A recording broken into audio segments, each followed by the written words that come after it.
Hello, my name is Seun Akinloa. Still on the episode of Migration series, I just want to say thank you first of all to everyone who has been following the series. I am very grateful. So today I'll be talking about Dear Mrs. Part 2.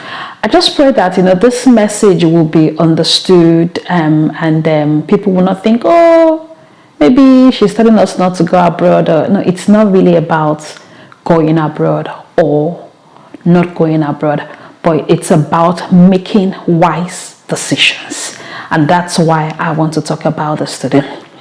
So first of all, let me start with this story. A woman said to her son, 20 years ago, a lot of my colleagues were traveling abroad.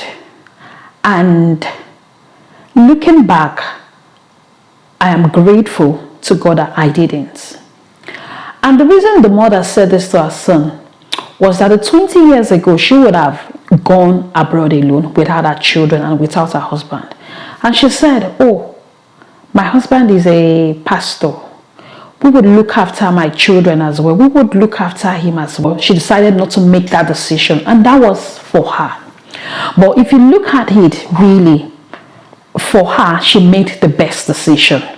That may not be the best decision for other people, but let's just learn along as I just raised some few points. I remembered one day I asked a man, an elderly person, oh, when is this woman coming back? As in coming back to Nigeria. And the man said, what is she coming back to do? And I thought in my mind that, oh, I thought this woman's husband is in Nigeria. She has been away for 10 years. The children are with the man and he has been looking after them, faithfully looking after the children. And I just thought to myself, okay, so is it that the abroad is much more important than the husband or the children, than the husband and the children? But I didn't really appreciate the answer. And that made me, that got me thinking, okay. So, but that wasn't for that family. And also growing up, it was a very fancy thing, when people ask, oh, why your parents? Oh, they're abroad. But, looking back, it's not fancy. It's not fancy. Some were actually, or some actually neglected their duties, so to speak, as parents. And why did I say this? I said to people, you cannot be a mother from afar. You cannot be a father from afar. There are instances that people maybe the decision making or the decision between husband and wife is that the wife will be with the children and the husband will live separately. And I see this as a recipe for disaster in many homes. And that is exactly when the division starts. That is when the division creeps in. A lot of people will say, oh, no, it's so that I can give the children the best. But I think when God said family is a unit, family, when God talks about family, I know Abraham, that he would instruct his children in the ways of God. God had to beat his chest concerning Abraham, that he knows that Abraham will look after his children. Abraham will teach his children. And what is God saying to our dear missus? God is saying to our dear missus, a child left to himself will be destroyed. God is saying to the fathers as well, a child left to himself will be destroyed. There are also instances where children have been left to themselves. They grew up alone without their parents being around. Their parents their parents live abroad. They live abroad, sending money to those children, all in the name of wanting to give the children the best. It's still not an ideal situation. I realize that there are so many things that a society calls ideal is not ideal. You cannot leave your children and father them or mother them from afar. No, it's not good. It's not right. And God does not, accept this. So let me move on. There are some other people too that they decide, oh, they just want to work for their extended family. And what are they doing? Their own children well, might be with them, or maybe are not even with them, but they're sending, money to the extended family. Those ones are looking after their own children. They are benefiting from this so-called dear Mrs. Whereas the dear Mrs. is neglecting her own family, not looking after our own children. Our own children are away. Our own children are just there. But the other people she's, sending her resources to, they are enjoying, their own children are doing well. Sometimes people, when people still say that, oh, it's because of their children that they want to migrate. I still say that sometimes. I'm not saying people should not migrate. Like I said, this video is not about migrating or not migrating, but it's about making wise decisions so that in the future, the so-called, abroad will not be a cost to some people. Yes, I pray so. Yeah. So, moving forward, some people might have, left their children and they might have become lucky.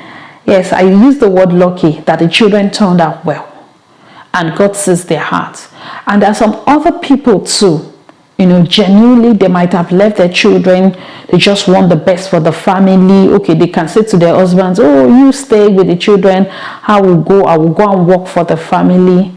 At the end of the day, they might become very, very unlucky. And the family might become divided. And you see, when it comes to these abroad issues, from that very moment, a lot of homes start facing divisions. Mom wants something, father wants something else, or dad wants something else. And you now see, because a lot of women are being pressurized, their colleagues are leaving, and their husbands are saying, oh, I don't want to go. And they're now saying that, and maybe family members are now pressurizing them. Are you sure that your husband is okay? He doesn't want to go abroad. Leave him. These are real issues that people won't really tell you. They won't say all those things to you, but they will make their own decisions based on the pressures they've been having. Then they may decide to just walk away from the home. Like I said in the last video, is it really worth it? Like I said, if everything is right in the relationship, it's not like maybe there are some issues already, but in an ideal family setting where everything is fine, is it really worth it to walk away from one's home because of abroad? And the reason people do this, I guess, is because there is no much insight. They don't even have an understanding of the system they are walking into.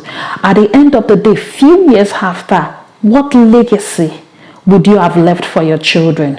Or what legacy would you leave for your children? What would you tell your children in the future? For example, if you're that kind of lady that you are with your children, your husband is elsewhere, and because of the abroad, you've decided to just leave the man. What would you tell those children? You will say to them that abroad is more important than their father. And a lot of people just do these things without even knowing the repercussions, without even knowing, the future. Many times, even the so-called children that one is trying to, work for, or to ensure that they have better life, they end up missing it because of those cruel decisions. Make sure your decisions are wise. Make sure you do what is right.